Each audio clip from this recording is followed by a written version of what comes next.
I was in the garage when my stepdaughter, Olivia, came storming in, slamming the door so hard the walls shook. I barely had time to register her presence before she spat out words that made my stomach drop. "I'm not your slave." I blinked at her, the wrench slipping from my fingers, clattering against the concrete floor. The hell was she talking about? "What?" I asked, straightening up. She crossed her arms, jaw tight. "Mom said I don't have to do anything you say anymore. So don't ask me to take out the trash. Don't ask me to set the table.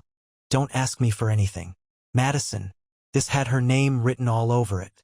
I wiped the grease off my hands and took a slow breath, trying to keep my temper in check. "Why would your mom say that?" Olivia's expression faltered, a flicker of hesitation. Then, she lifted her chin. "She just did." That was the moment I knew something was seriously wrong. Because for all of Olivia's teenage attitude, she had never spoken to me like that before. And Madison? She was many things, but she hated open confrontation.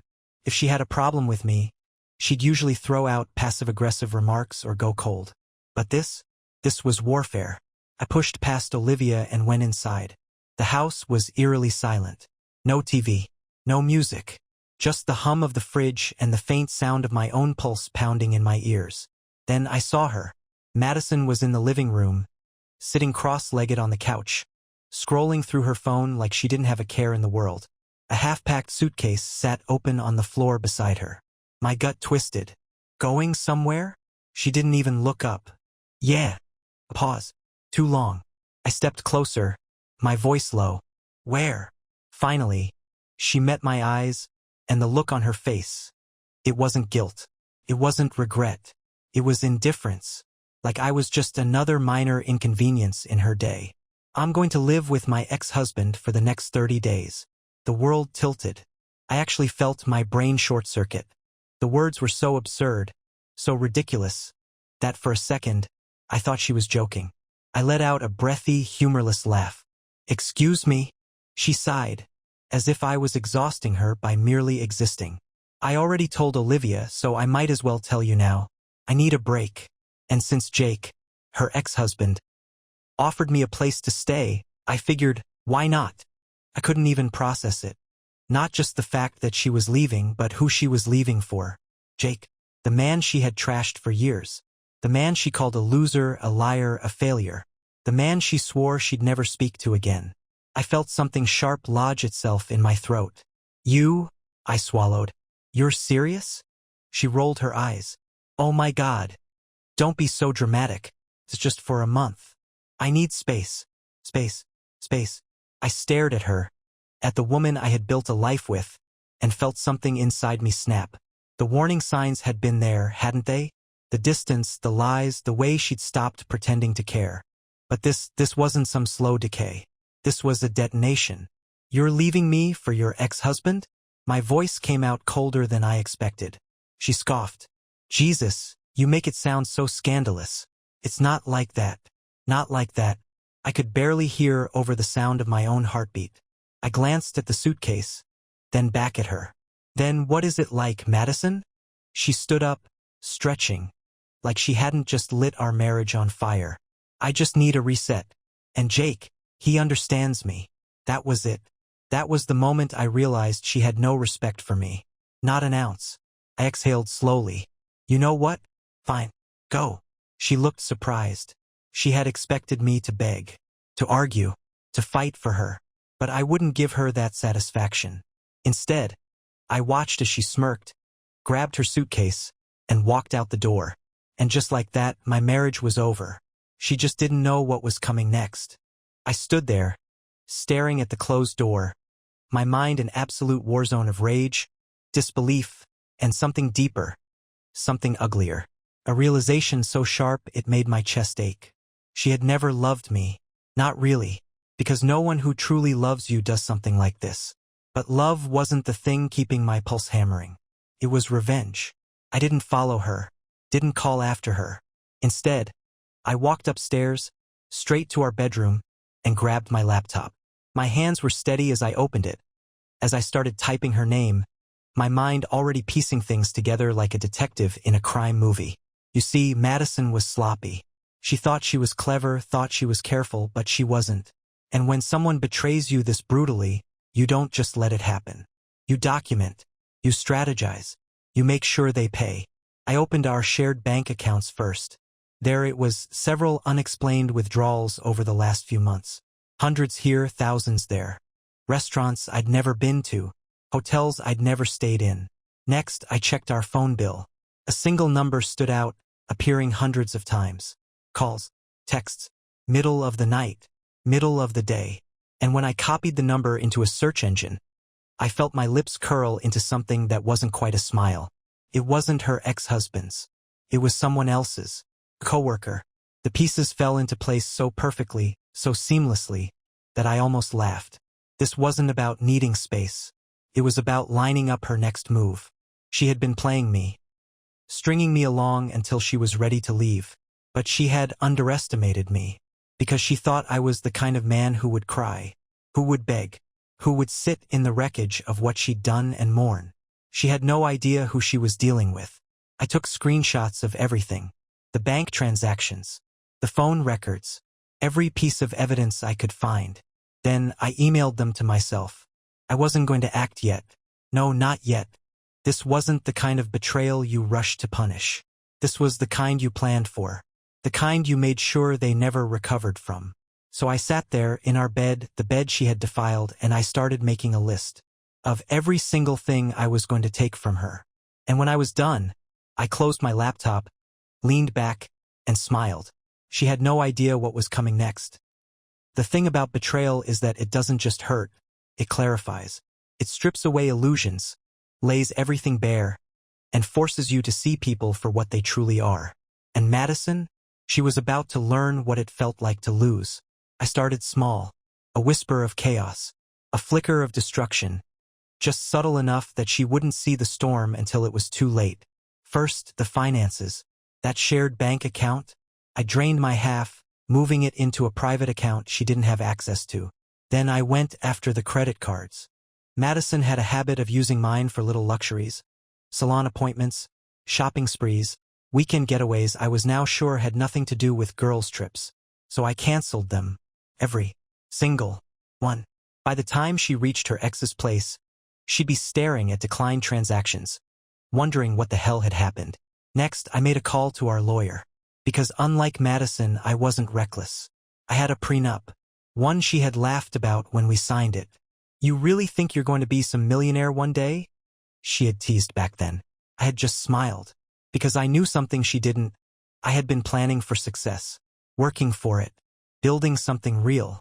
And now, that little prenup was about to become my sword. I wasn't just divorcing her. I was making sure she walked away with nothing. And then came Olivia. I won't lie, her words earlier had stung. "I'm not your slave." Not because of the words themselves, but because they proved just how deeply Madison had been poisoning her against me. Olivia wasn't my biological daughter, but I had raised her, put food on the table, paid for her school, her clothes, her hobbies. I had been the one she came to when she was scared of the dark, when she needed help with homework, when she had her first heartbreak. But none of that mattered now, did it?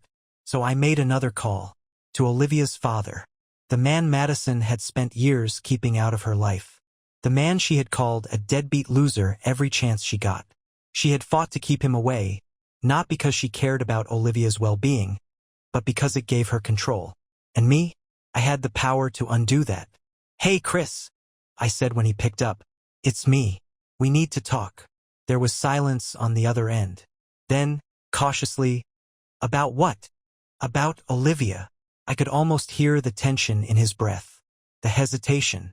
He wanted to be in his daughter's life, I could tell. But Madison had buried him under so much legal red tape, so many lies, that he had given up. "She needs you," I said simply, "and I'm going to make sure you get your chance." Madison thought she had control over everything. Thought she could lie, manipulate, and walk away unscathed. She had no idea that I was about to dismantle everything she had built. Brick by brick. Lie by lie. And I was just getting started. I didn't sleep that night. I didn't need to. There's a certain clarity that comes when you've been pushed past the breaking point. A sharpness. A focus. And as I sat in my office, scrolling through emails, making lists, setting plans into motion, I realized something. Madison had spent years thinking she was untouchable, that she could do whatever she wanted and never face the consequences. She was about to learn otherwise. By morning, I had already set the financial trap. The bank accounts locked, the credit cards dead. But I wasn't stopping there. Oh no, I was going to make sure she felt this. So I made another call. Her job. Madison worked in real estate, one of those high-end agencies that sold million-dollar homes to rich couples playing house. She had built a reputation there. The charming, sophisticated, happily married woman with a stable home life. The kind of person you could trust to help you find your dream house. So imagine the scandal when I sent an anonymous email to her boss, complete with screenshots of her hotel transactions, her secret calls, and a message that read, "Would you trust someone like this to handle your future?" I didn't even have to lie. The truth was ugly enough. By noon, Madison called me. I almost didn't answer, almost let her stew in the silence. But no, I wanted to hear her break. "What the hell did you do?" she snapped the second I picked up. I leaned back in my chair, completely calm. "You'll have to be more specific. My job is threatening to suspend me. They got an anonymous tip that I've been conducting unethical business." She stopped, sucking in a sharp breath. "You did this. You're trying to ruin me." I chuckled. "Ruin you? Madison? Sweetheart, I'm just leveling the playing field." She made a sound of pure frustration. "God, you're so pathetic. This is why I left. You're always trying to control everything." I cut her off. "No, Madison. You left because you're a selfish, cheating liar who thought she'd get away with it. But you forgot one thing." She fell silent. I let the pause stretch, savoring it. Then, my voice dropped to something cold. "You forgot that I know exactly where all your skeletons are buried." She sucked in a breath, but I wasn't finished. "Tell me, how's Jake doing?" I asked casually. "Is he enjoying playing the role of your knight in shining armor?" A pause. Then, carefully, "What do you mean?" I smiled. "Oh, you haven't told him yet, have you? That you weren't just talking to him. That while you were lining up a backup plan with him, you were also having your little rendezvous with someone else." I could practically hear the blood draining from her face. "You're lying," she whispered. I laughed. "Am I? Go ahead. Check your phone records. I bet you already know whose number I'm talking about." Silence. Absolute, suffocating silence. And then the click of her hanging up. I exhaled slowly, staring at the phone in my hand. That was the moment I knew Madison's world was officially crumbling. And I was far from finished. Madison had always been arrogant. She thrived on control, on making people dance to her tune without them even realizing it. But this time she had miscalculated. She had assumed I would break, that I would cry, beg, lash out like some helpless fool who didn't see it coming. What she didn't realize was that I had spent years watching her, studying her, learning exactly how she operated. And now I was using all of it against her. I didn't have to wait long for the next explosion. 2 hours after she hung up on me, Olivia stormed into the house like a hurricane, her face red with anger. "What did you do?" she practically shrieked. Her hands balled into fists at her sides. I arched an eyebrow, utterly calm. "You'll have to be more specific." Her eyes flashed. "You called my dad?" So she finally knew. "Yes," I said simply. Her jaw clenched. "Why? Why would you do that?" I leaned forward, resting my elbows on my knees. "Because you deserve to know him. And because your mother has spent years keeping you from making that choice for yourself." She looked like she wanted to argue, but something in my tone made her hesitate. "I don't need him," she muttered, but it lacked conviction. I sighed. "You don't even know him, Olivia. Not really. You only know the version your mother created for you. But people aren't just one thing. They change. They grow. And maybe he's not perfect, but neither is she." She flinched, her lips pressing together. "I'm not telling you to love him," I said. "I'm just giving you the chance to make that decision on your own." She swallowed hard. He called me." I nodded. "And?"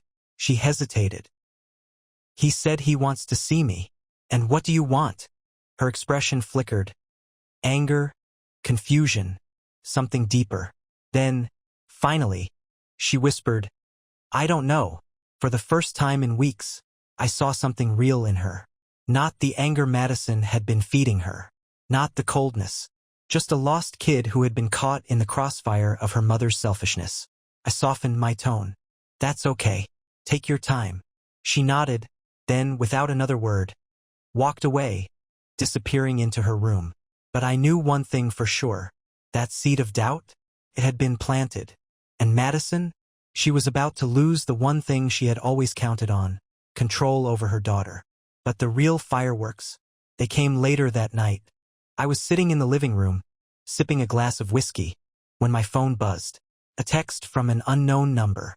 Jake, call me. Now. I smirked. Showtime. I dialed.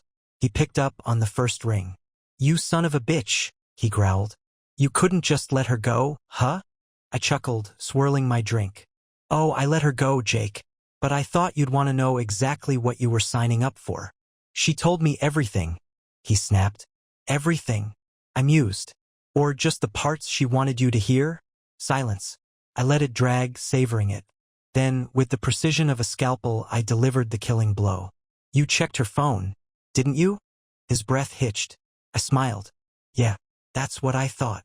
And then, the glorious sound of a man realizing he had just made the biggest mistake of his life. Don't call me again, he spat. And then the line went dead. I leaned back, taking another sip of whiskey, letting the taste burn as I stared at the ceiling. Madison thought she had played me. She had no idea that I had just detonated her entire escape plan. And the best part? This was only the beginning. The first real sign that Madison's world was caving in came the next morning. She showed up at the house unannounced, pounding on the front door like she owned the place. I took my time answering, letting her stew in her own anger for a few extra seconds before I finally pulled it open. She looked like hell. Her hair was a mess. Her makeup smudged like she had either been crying or hadn't bothered to clean up from the night before. And the fury in her eyes? Oh, it was delicious. You happy now? She spat, shoving past me into the house. You just had to ruin everything, didn't you? I closed the door behind her, exhaling slowly. You'll have to be more specific. She whirled on me, eyes blazing. Jake kicked me out. I feigned surprise. No, oh, don't play dumb, she snapped. You did this. You just couldn't handle me moving on, so you had to poison him against me. I folded my arms. I didn't have to do anything, Madison. You did that all by yourself. Her nostrils flared. You're sick, you know that? You're obsessed with me. I laughed, low and dark. Obsessed? No, sweetheart. I just believe in karma. She scoffed, raking a hand through her hair. Well, congratulations. You got what you wanted. Jake won't even look at me. Olivia's not speaking to me, and my job put me on probation because of that little stunt you pulled. I tilted my head. So what's next? You moving in with him? She hesitated. Just a flicker, but I caught it. Oh, I murmured. He doesn't want you, does he? Her expression twisted into something ugly. You're such a bastard. I smirked. I learned from the best. She exhaled sharply, pacing. You think this is over? You think I'm just going to let you ruin my life? I let my smile drop, let my voice turn cold. Madison, you ruined your own life the second you decided I was stupid enough to let you get away with this. She stopped pacing, staring at me like she was seeing me for the first time. I stepped forward, lowering my voice just enough to make her really hear me. You thought you could cheat, lie, manipulate, and walk away without consequences. You thought you could humiliate me and that I would just sit here and take it. But you forgot something. She swallowed, her bravado cracking. What? I leaned in. You forgot that I don't lose. For the first time since this all started, she looked afraid. I stepped back, giving her space, letting her stew in that realization. Then, I gestured toward the door. You should go. Her jaw tightened. You can't just... I cut her off. You don't live here anymore. Her lips parted, as if she had just realized it for real. That this wasn't just a fight. That there was no coming back. Where am I supposed to go? She asked, and for a second I almost laughed, as if that was my problem. I raised an eyebrow. Not my concern. She let out a bitter, shaky breath, then stormed toward the door. She yanked it open, stepped outside, then hesitated. She turned, looking at me over her shoulder, something desperate in her eyes. "You'll regret this." I smiled. "No, Madison. You will." And then, finally, she was gone. I exhaled, rolling my shoulders, letting the weight of it all settle. She had nothing now. No home. No man to fall back on. No career security. And me? I had everything. But I wasn't done yet. Not even close. The silence in the house was different now. It wasn't empty. It wasn't lonely. It was victorious. The kind of silence that settles after a battle, when you're standing on the ruins of what your enemy thought was an unshakable empire. Madison was gone. But the damage I had inflicted? That was just starting to unfold. I let her stew for 2 days. No calls, no texts, nothing. I knew she was scrambling, trying to figure out her next move. I imagined her bouncing between hotels, burning through whatever cash she had left after I cut off her financial safety net. Maybe even calling old friends, desperately trying to get someone to take her in. But Madison had built her life on usefulness. She kept people around when they benefited her. And when they no longer served a purpose, she discarded them.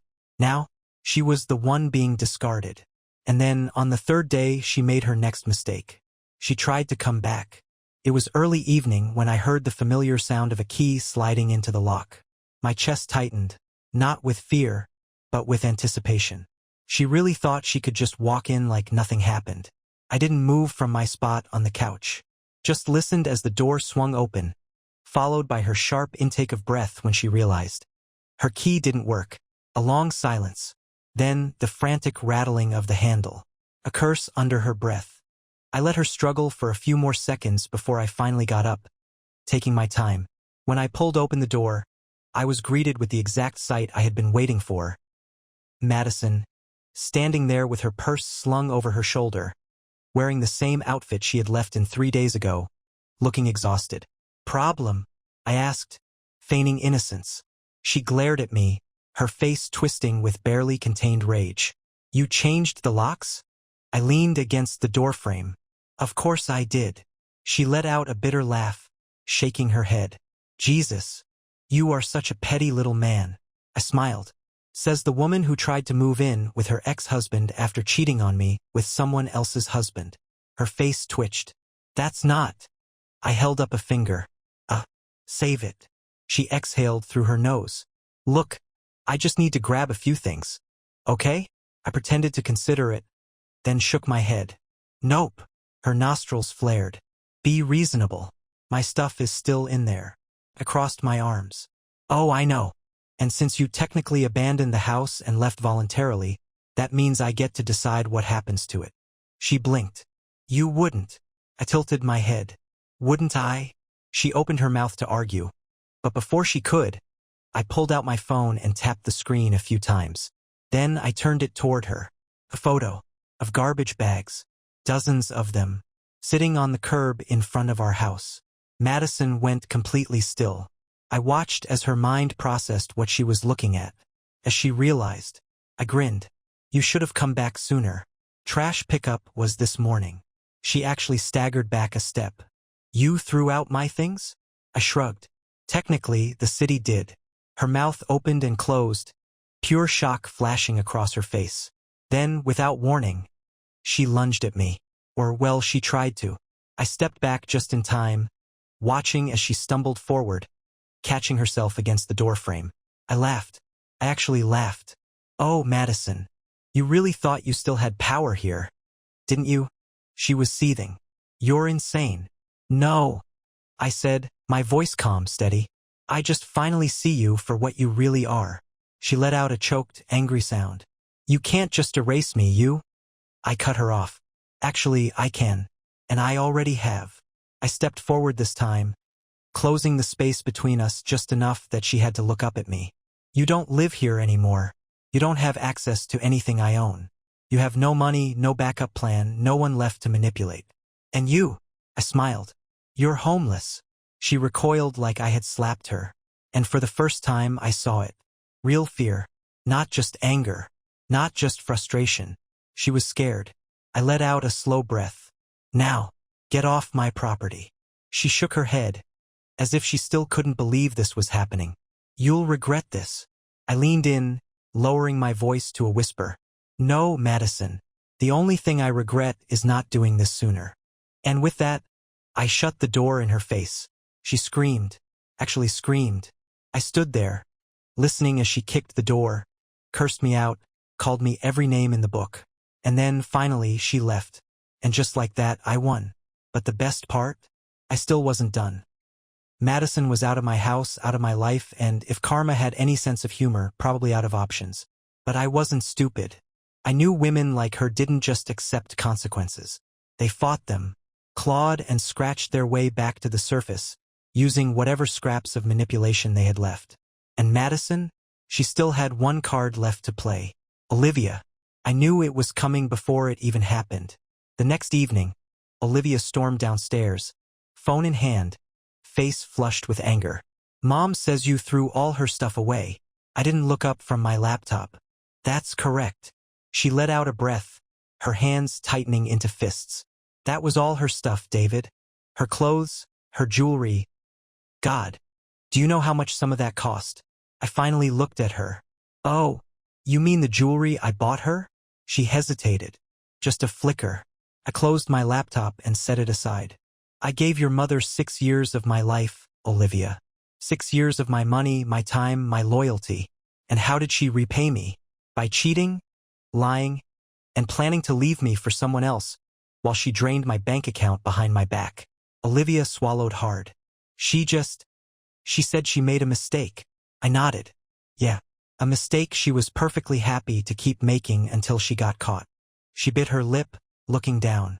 And there it was again, that hesitation, that doubt. Madison had been working overtime to turn Olivia against me. But she had underestimated one thing. I wasn't Madison. I wasn't going to manipulate. I wasn't going to guilt trip. I was just going to tell the truth. "You can hate me if you want," I said, my voice even. "But one day you're going to see her the way I do. And I just hope, when that day comes, you don't let her take you down with her." She stood there, frozen, her fingers tightening around her phone. Then, without another word, she turned and walked away. And just like that, I knew Madison's grip on her was slipping. But the real masterpiece, that came the next morning. I was finishing my coffee when my lawyer called. "Good news," he said, sounding amused. "Madison finally got back to us." I raised an eyebrow. "And she agreed to the divorce. No contest." I nearly dropped my mug. "You're joking." "Nope." I blinked. Madison, the woman who fought over everything, who would rather die than admit defeat, had actually given up? Then I smirked. Of course she had. She had no fight left. No home. No money. No allies. I had destroyed her. "Send me the papers," I said. And just like that, it was almost over. Almost. Madison was signing the divorce papers. No contest. No drawn-out battles. No attempts at negotiation. That should have been the end of it. But women like Madison don't just disappear. I knew, deep in my gut, that she wasn't done. She was wounded, humiliated, backed into a corner. And when people like her are desperate, they become dangerous. So I waited. I stayed sharp. Watched my accounts, checked my security cameras, made sure Olivia was safe. I wasn't about to let Madison crawl out of the grave she had dug for herself. But I didn't expect where the next attack would come from. It happened 2 days later. I was in my office when my phone buzzed with a notification. An email. From my boss. Subject: urgent HR matter. I opened it. And there it was, an official complaint. Against me. "David, we need to discuss an allegation that's been brought to HR's attention. Please come in at your earliest convenience." I stared at the screen, my blood turning to ice. This bitch. I grabbed my phone and scrolled through my texts until I found Madison's number. I hadn't called her since I threw her out. But now she was begging for my attention. I hit dial. She picked up after 3 rings, her voice dripping with fake innocence. "David, to what do I owe the pleasure?" I clenched my jaw. "What the hell did you do?" A pause. Then, a slow, satisfied exhale. "Oh, you got the email." I gripped the phone tighter. "You filed a complaint against me?" She let out a soft, amused hum. "I didn't have to. Turns out, people are really interested when a trusted employee has, let's say, questionable ethics. I inhaled sharply, forcing my voice to stay even. Let me guess. Anonymous tip. She giggled. You always were so smart. I closed my eyes, my mind racing. Madison had spent years playing the victim, twisting stories, bending reality to fit whatever narrative suited her. And now, she was trying to drag me down with her. You really think this is going to work? I asked. Oh, I don't need it to work, she purred.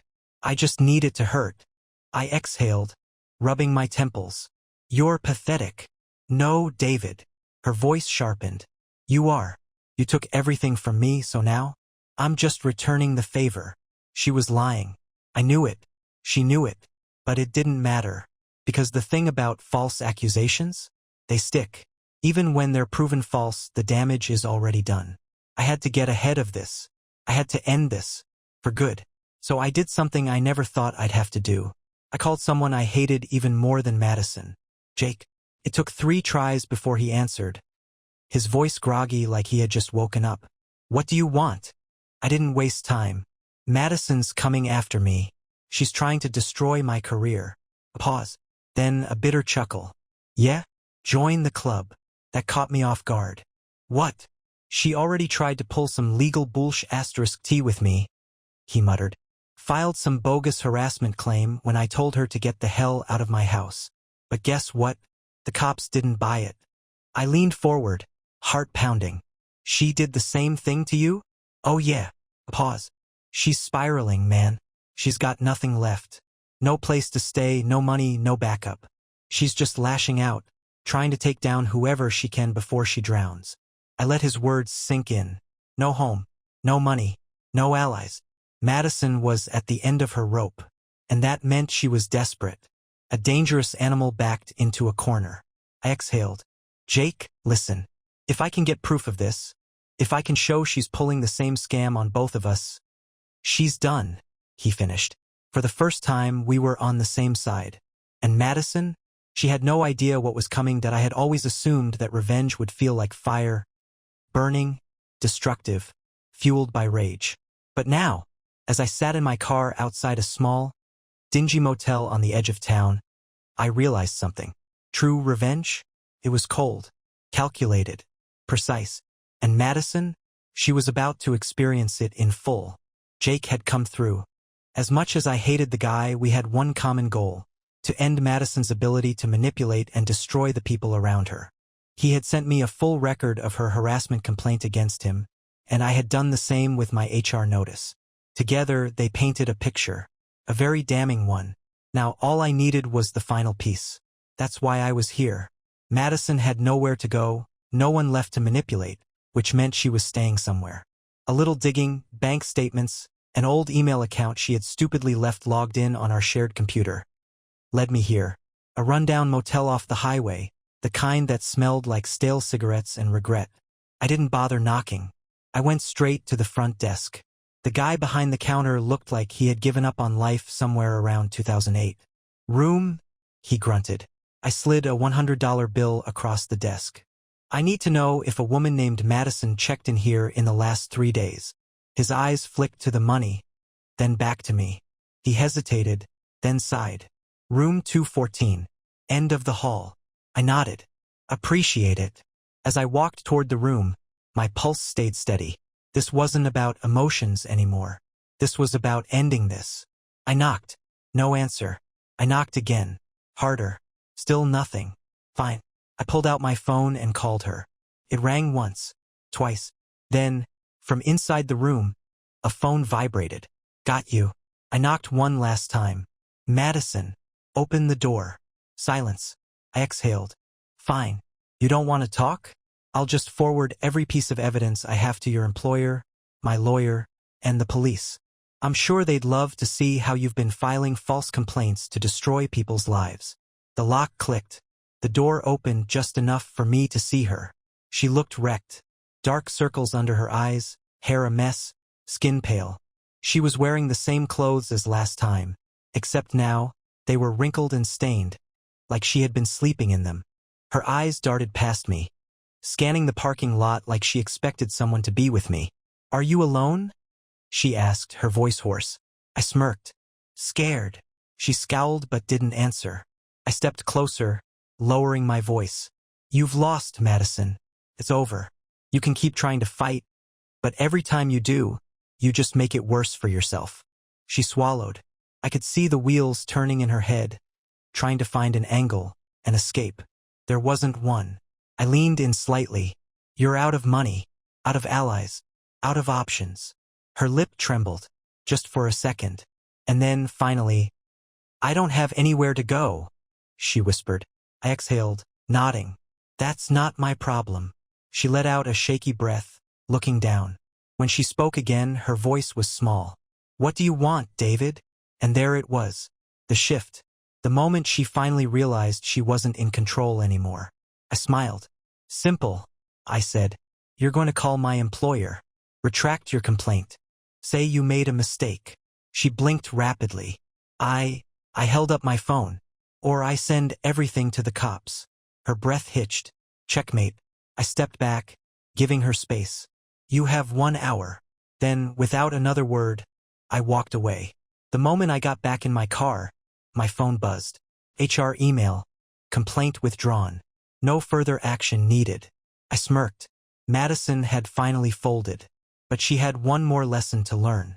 Losing me wasn't the worst thing that would ever happen to her.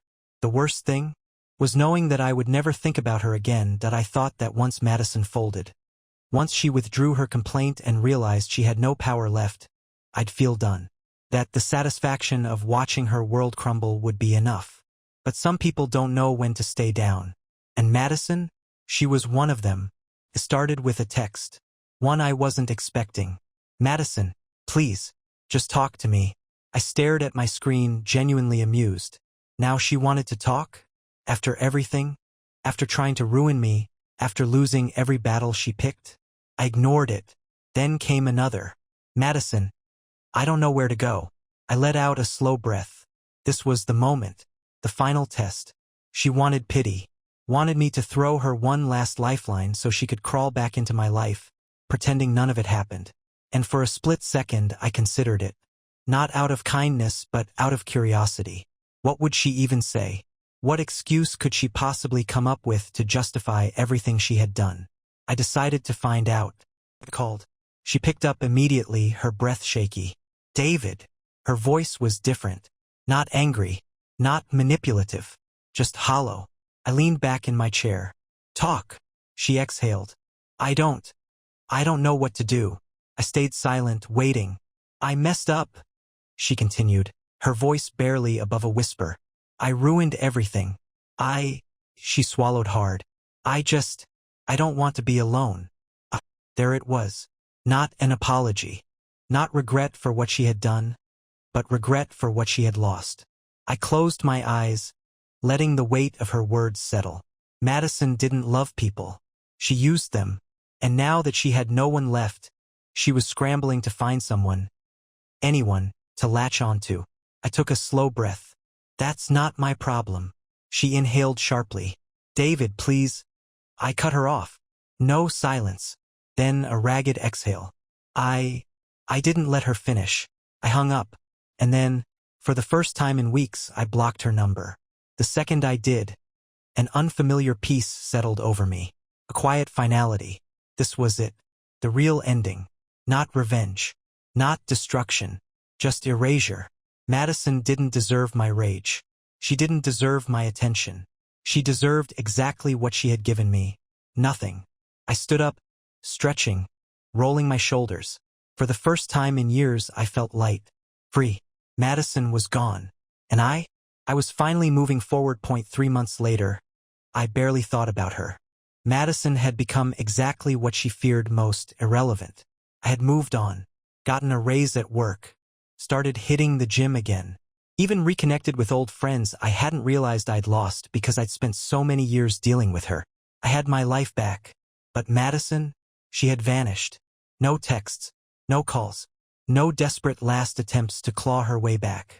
I figured she had finally accepted her fate, moved on, found another sucker to manipulate.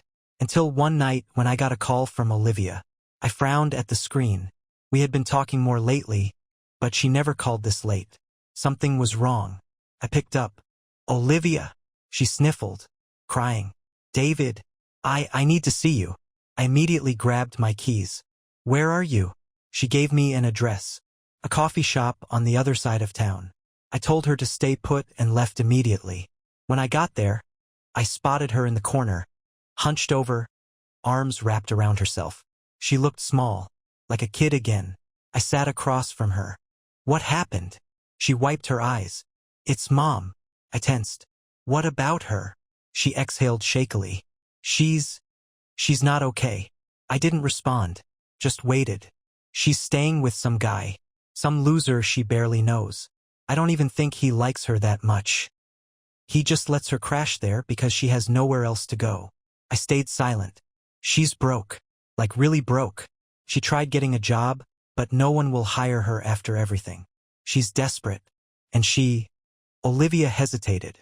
She called me, she finally said, begging for money. My stomach turned. Did you give it to her? I asked quietly. She shook her head quickly. No. I told her I didn't have any. Smart girl. She swallowed. But, David, I think she might do something stupid. I leaned back, exhaling. She already did, Olivia. She flinched but didn't argue. I studied her carefully. You want me to help her? She hesitated. I don't know what I want. She looked up at me, eyes glassy. I don't want her to die, David. Her voice cracked on that last word, and something in my chest twisted. Not for Madison, but for Olivia, because she still loved her mother, even after everything. And that was something I couldn't ignore. I sighed. I'm not giving her money. Olivia nodded quickly, like she already knew that. I know. I don't know what to do. I drummed my fingers on the table. I had no obligation to Madison, no reason to care. But Olivia, she wasn't Madison. She was a kid who had been caught in the crossfire of her mother's destruction. And no matter how much I hated Madison, I didn't hate Olivia. So I made a decision. I reached into my pocket and pulled out a small card, sliding it across the table. A rehab facility. One I had looked up months ago, back when I was preparing for the absolute worst. Olivia frowned, picking it up. What's this? A place she can go, I said simply. If she's really hit rock bottom, this is her way out. She stared at the card, processing. Then slowly she nodded. She pocketed it, wiping her face again. Thank you. I exhaled. Don't thank me yet. She gave me a small, tired smile. I mean for everything. I softened. You don't have to choose, Olivia. Between me and her. She looked away. I know. But it's not really a choice, is it? My heart clenched at that. But I didn't say anything. Some answers didn't need to be spoken out loud. Olivia left soon after. And me? I drove home, crawled into bed, and closed my eyes. For the first time in a long time, I didn't feel angry, or bitter, or even satisfied. I just felt done. And sometimes, done is the best revenge of all.